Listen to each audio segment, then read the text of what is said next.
Okay, so good evening, everyone. I would like to introduce you to Amit Sharma. He's an alum of the college. He currently is the Chief European Representative of Fifth Third Bank, which he joined after spending 7 years at RBS, both in London and Singapore, laterally leading the corporate organization and DCM team in South Asia. Amit started his career as a banking lawyer, working at Allen and Overy in London and Tokyo for several years. He currently heads the European Representative Office in London and is responsible for working with a wider bank to maintain and build relationships with international organizations that do business in North America.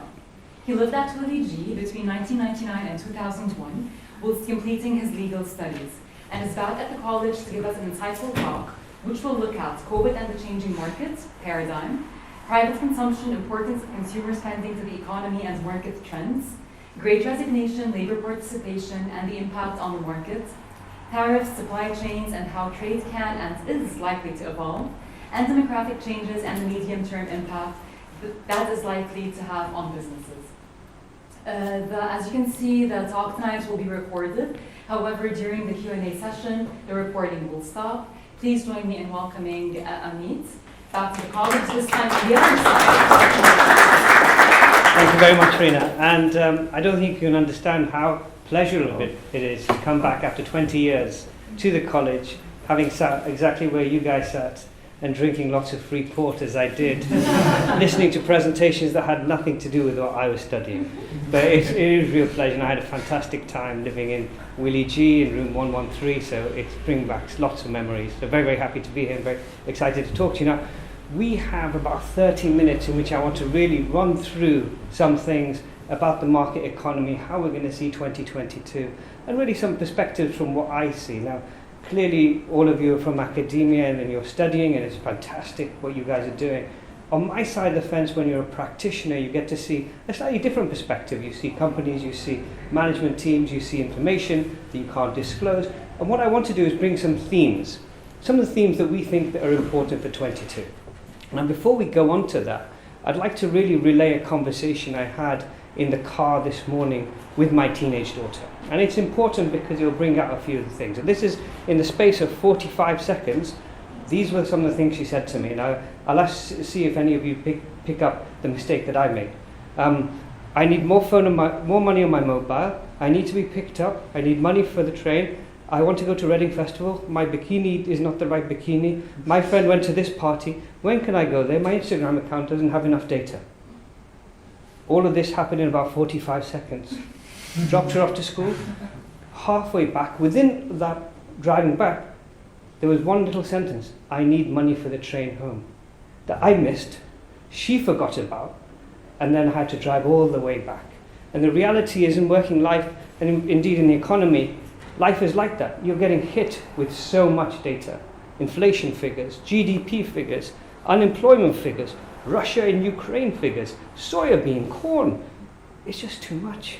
What's important, what's not? But we don't know anymore, because the amount of data you have now is, unsurpassed. When I was in RBS in 2006 to 2009 in London, we had 3 screens to tell you all of this data. But what is important and what is not becomes more and more difficult the more data that comes. And if you miss that data, you end up, like I did, driving back to school and putting £20 note with reception with a face mask on. So, what I want to do is avoid, in the talk today, really talk a little bit about what we think is important and what we think isn't important, and really go from there. Now, one of the interesting things from my perspective is, if you think about from a practitioner's perspective, there are really, really clever people in academia who really talk about quants, algebraic figures, stats, and they can make predictions. Now, in the 20 years that I've left the college, the reality is each year has really followed the next, outside the great financial recession, and you can make some predictions. And what is on this chart isn't actually that important at all. What is important is the blue line is actual, and the red and the orange are predictions, and we've always had an idea of what's going on. My take at the moment, I'm slightly asthmatic, is life at the moment is like wearing a face mask. When I wear a face mask, I lose my sense of smell, I shouldn't really have a sense of taste, really, should I? But anyway, I lose my sense of taste. I even lose my sense of balance. And during the lockdown, when we were wearing face masks, Mrs. Sharma and I bought a very expensive sofa in the wrong colour because neither of us could really see very well. So I think the economy is a little bit like wearing a face mask, predicting where we are, because we really don't know what is going to happen next. We really don't have a feeling for if there's going to be another mutation. And so we need to bring that into the extent that we are only grappling with what we think is right. And in this stage, the stuff in the textbooks are great. Sometimes it don't always come true in these type of situations. Now, the next slide, I want to talk about a little bit of trashy reading. I'm going to call it trashy reading because it's lowbrow reading. And I think it really gives you a bit of perspective on some of my views and how I see the market. The first chap is a great Lebanese author, and his name is Nicholas Taleb. Some of you may have heard of him from The Black Swan. And the way I look at it is he's written a book about skin in the game. The skin in the game is very important because the reality is if you play football, you become a good football commentator. If you play cricket, you become a good cricket commentator. To talk about the economy and to talk about banking and finance, it's important for you to have been in front of a credit committee. It's important for you to have put your convictions on the line. It's important for you to have lost money. And in my roles, I've lost lots of money. And having to go back to credit committee and management explaining why that is. So skin in the game is important. Practitioners will provide that to you to give you a different perspective as part of your education. And the second aspect, and this is a chap called Rory Sutherland, and he's into advertising, but he's also into behavioral economics. And he talks a little bit about the fact that humans aren't rational. And I strongly believe we're not rational. A great example of this is in 2021, if you look at the FTSE 250 of companies, which was the most successful company from an equity price raise, and it's one of our clients. Now you would think 2021 is a COVID year, it should be healthcare, hygienics, something to do with preventing COVID. It was a company that sells Rolex watches. People escaped out during lockdown, either online or to shops, to buy Rolex watches. Watches Switzerland was the best performing company in 2021 in the FTSE 250. And I spoke to management and they said, look, we can't get enough Rolex watches to fill demand. And the second aspect is they used to sell to tourists. When the tourists stopped, local British people started buying. So humans are not rational. And what Rory Sutherland talks about is another point which is fascinating. And this is another point of not relying on experts. And he talks about the drink Red Bull. When they created Red Bull, they did tasting in 10 different countries. And each of those countries said, this is the worst tasting drink we've ever heard of. Then they said, let's price it. And they priced it double the price of a can of Coke. And then they said, let's size it. And they sized it half the size of a can of Coke. This drink was meant to fail. In all kind of expert logic, it became the second fastest or largest drink in the soft drinking world. So not everything is rational, not everything makes sense. Let's look at that in that perspective in this time of uncertainty. So what are we going to talk about today? So look, when you're in finance, or when you're really working in the economy, there's two aspects when you're working with companies. You're either looking to raise debt, you're looking to raise equity, you're looking to do M&A, you're looking to do an IPO. You look at the company and you look at the markets. Today we're just going to look at the markets because we don't have time to look at the companies, and what I do want to do is leave time for us to stop the recording and really ask, talk a little bit about questions, deep down questions, and I promise you to give you my view. My view might be wrong, like the chaps who talked about Red Bull, but at least I'll certainly give you a view.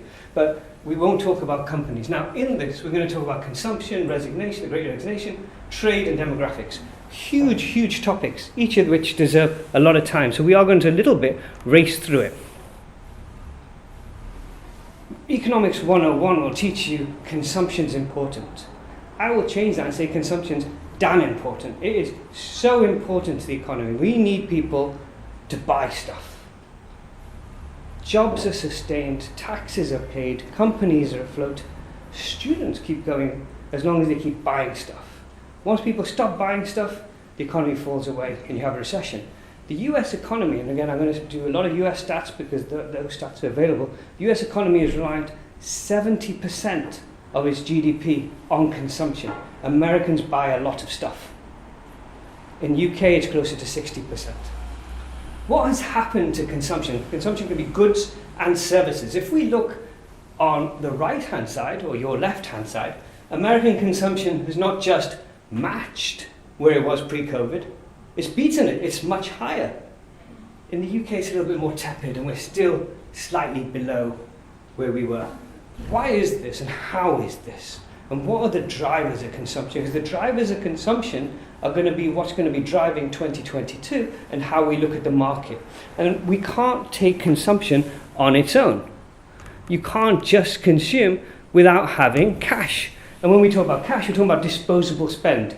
For me to go on a night out, I need to have enough money that I can pay the rent, I can pay the ever so expensive heating bills, and I can pay other things. So disposable spend is really important.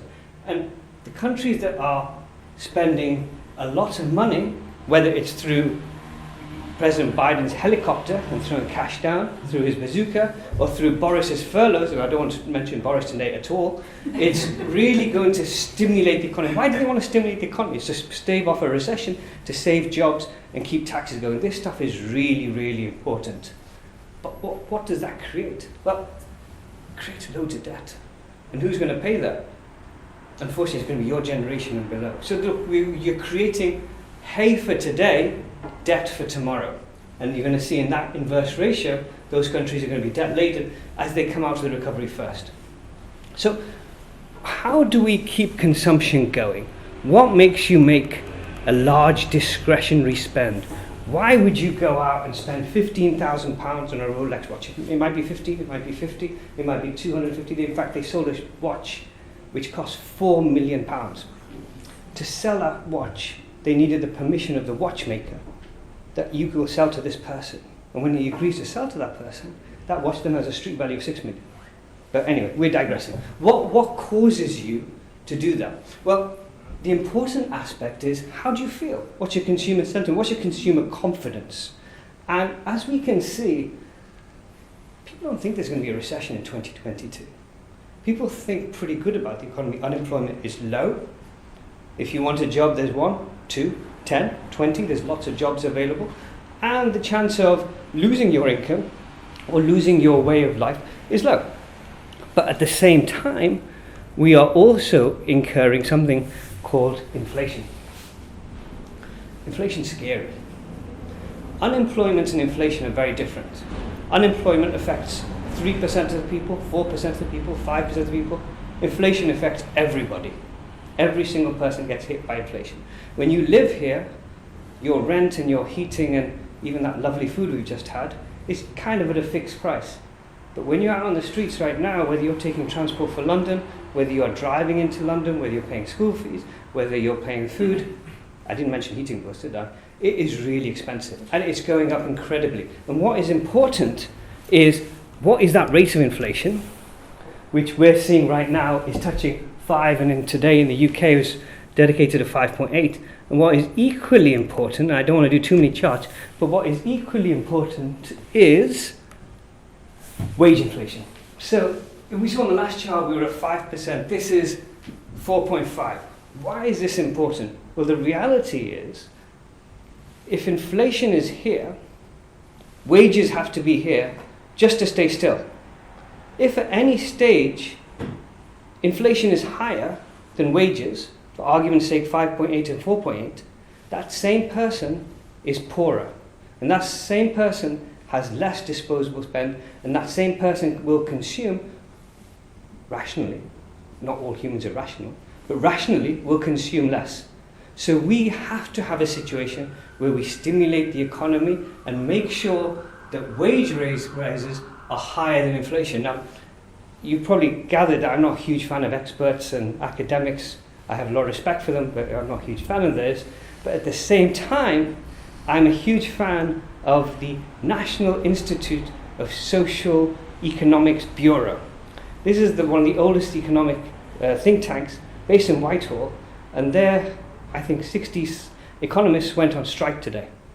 They went on strike because the salary rise that they were offered were below the cost of living. And when your economists are going on strike, you know something's going on. Yeah?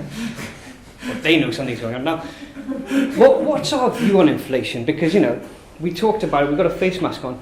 My view on inflation, and then we'll talk, at the Q&A about other people's view. My view is inflation, or CPI, Consumer Price Index, is based on a basket of goods. If you live in the US, you've got shale gas, you have energy sufficiency, you've got food sufficiency. You're not really reliant on lots of other countries. So in that instance, your inflation to a degree can be controlled by interest rates. If you live in a small windy island like we do, where we're reliant on next door friends who we've just made enemies to give us stuff, it's not really much control. So the inflation we're going to see is A, less controlled than the US, and B, is likely to be higher because our balance sheet isn't as large, so our government debt cannot take as much interest rate rises as the US can take. So we're going to struggle and suffer more here than the US, and probably a little bit more here than Europe as well. So in summary on the first bit, we think that consumption will continue, and consumption will be fine, and inflation in the US will be managed, and inflation in the UK to a degree will be managed, subject to geopolitical risk, which we'll come to later. So the second aspect of consumption is we need people to work. We need people to have a salary. How do you have disposable spend? Well, you have a regular paycheck and you have income. But we're in the middle of the Great Resignation. Or are we at the end? We don't know. We don't know how long this is going to continue. Remember, we have a face mask, so we don't know what's happening. But what we do know is that 5 million people have left the labour force in the US. And that figure, proportionally, is supposed to be the same in the UK. People are leaving fixed-term employment. So for me, the unemployment rate is 6%, is 5%, is 4%. I don't care. The question is, what is the labour participation rate? And in the US right now, it's around 60 to 62%. That means a lot of people who can work are not working. Are they setting up businesses? Are they doing the gig economy? We don't know. But they're making ends meet and they are still doing consumption. So is the way of work changing? Possibly. Outside the parameters of this talk today, but possibly. But it is something that we need to take into account, and we don't expect participation to increase. So what does that mean for us? And remember, we're looking at 2022. Well, the reality is, this has been going on for a long time. Forget COVID. It's been going on since 2009. And since 2009, the red line shows you the unemployment rate. And this, to me, if you think about it reverse, is these people, this percentage of people aren't just unemployed. It's because there's a huge number here who don't want to work. So that's why this figure is so low, is because your participation rate is reducing, so the number of people who are available but can't find work is reducing as well. So we are in a situation where there are limited workers for jobs. Is that going to change? It suggests no. It suggests that we've really plateaued at that 5-6%, and we're at 4.5% in the UK. So we are running what we would call a hot economy because labour is limited. How do you change that? Well, there's one very simple way, and it's called immigration. Is that popular? No, it's not. So, we are going to continue like this. We're going to continue in a situation where you will see limited labour, inflation to pay for that labour, and companies having to deal with, minimizing labor force. Now, what we want to talk about from this is now purchases, because there's two sides to consumption. There's clearly the desire to consume, which is about disposable spend and paychecks, but the second aspect is being able to buy stuff. And 60% of people reported that they weren't able to buy stuff, the first choice of whatever they were trying to buy on Amazon. So what we had is when COVID kicked in, we had a supply chain crisis. And in the supply chain crisis, people couldn't get their products to market, they couldn't get their products off boats, they couldn't get their products from trucks. Again, taken from the US, that is stabilizing. And that aspect is fine. And I think with warehouses, companies are getting much better and more clever at doing this. But the thing that worries me, and I'm going to spend a bit of time on this, and this is not really something that is directly related to this talk, but it's something I wrote a paper on this weekend, and it's something that scares, if I may say, the shit out of me. And that is the geopolitical risk. So, why the hell does this matter? Why does it matter? And we're going to digress completely. Forget gas for a second. Let's talk about sanctions. What is a sanction? A sanction is a restriction on trade to an individual, an entity, or a country. The UK imposes sanctions for UK companies. Europe imposes sanctions for European countries. The US imposes sanctions on the world. Okay? When I say it scares the shit out of me, you should see our clients. So the reality is, anybody who wants to operate in dollars will be subject to US sanctions. And you think, okay, that's fine. But if you think about oil, you think about gold, you think about corn, you think about sugar, everything is in dollars. And it just doesn't apply to those countries, it applies to companies that supply to that country, and it applies to their financial partners who provide banking to something completely unrelated to that company. It is a really vicious web that can take people down, and it's really complicated. And it's absolutely fine when it was North Korea, or Libya, or Iran. This ain't good. This really isn't good. Because we rely heavily on Russian gas. You can see the figures here, and this masks it over. So we know that around 40 to 50% of the gas in this country comes from Russia, not in this country, in the EU. But if you drill that down even more, the reality is there are some Eastern European countries that are fully reliant, 100% on Russian gas. Germany is quite reliant. France, through its nuclear program, is in a much better position. We seem to get LNG from Qatar, but that's another story. So, this is not a good place. And what we're seeing with the geopolitical risk is our gas prices are going up. Asian gas prices are going up, but American gas prices aren't going up because they have Shell. But it's the US sanctions that are killing us. So in the article that I wrote about whether Europe can afford to stay warm this winter, we're going to see not less sanctions, we're going to see more sanctions. There's not enough interest or money for military intervention, as we've seen with Afghanistan. So sanctions are really going to be the way countries interact with themselves. It's almost like unfriending, or thumbs down, I think, is the way they do it, yeah? So you're going to see more of that. And this is already kicking off with Lithuania right now, as we speak, because the Chinese are now preventing anything that is made in Lithuania. You can have an Italian car which has a glove box made in Lithuania, and China said, no, we won't import it. And it's going to get more and more complicated, which will make trade more complicated, which will make it more expensive. And this is what is really going to hurt trade in 2022 unless things get resolved. Do we have adults in the room with Boris? No. I don't think so. So, that aspect is obviously something that concerns me. And then the last one, and again, we are running through fairly large topics, and again, I want to keep some time for questions, is a fantastic book written by Charles Goodhart and Manoj Pradhan. Charles is at the LSE where he was, and they really talk about the great demographic reversal. In COVID, we have seen the effect, or the power, you could argue, of the elders in society. The average age of someone who died from COVID was 80. The lockdowns were there to prevent older people dying, at the expense of younger people who didn't die. And the reality is, through democracy and through the grey vote, elderly people will not lose their rights. They're going to be there at the ballot box making sure every bit of that warm winter allowance and the TV license and the bus passes are retained. So how does that work? Well, there's an increase in old people, and there's going to be an increase in debt to pay for those old people. And remember, this chart was done in 2019 before COVID hit. And this kind of debt is very different to the type of debt we've seen before.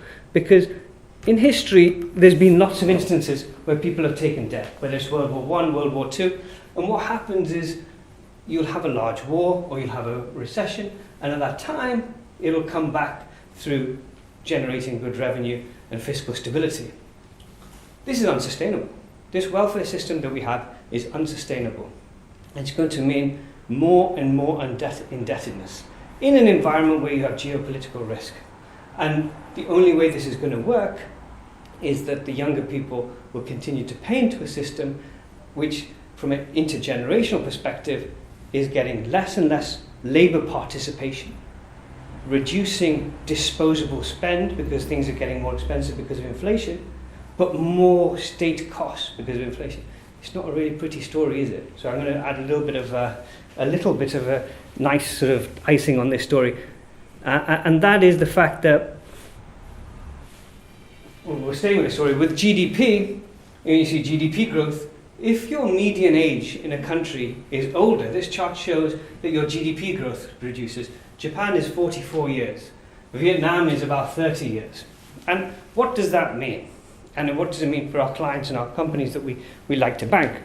It's if you want to grow and you want to improve your economy and you want to improve your results, you need to buy into companies that are in economies that are growing and are growing faster. And you're seeing a massive shift in these economies in this short period of time. And you are seeing much more of companies listed in New York, listed in London, management in London, banks in London, insurance in London, but the revenue is not made in London. It might be made in Vietnam. It might be made in Colombia. And they're the faster growing economies. So that's really the progression for 2022, is that the West, and particularly the places where we live, you're going to see increase in indebtedness, lower GDP growth, higher inflation, but you're going to see more and more M&A as those companies look to diversify from what was the green economies into what's more the red economies. So we are in a state of flux, and we're seeing lots and lots of changes. Now, from the slide perspective, that's what I wanted to talk about. We've raced through a lot of things and a lot of different aspects. And what we would suggest is maybe we put the recording off and we open it up a little bit and maybe have some questions on some of those topics that we've covered. Is that all right?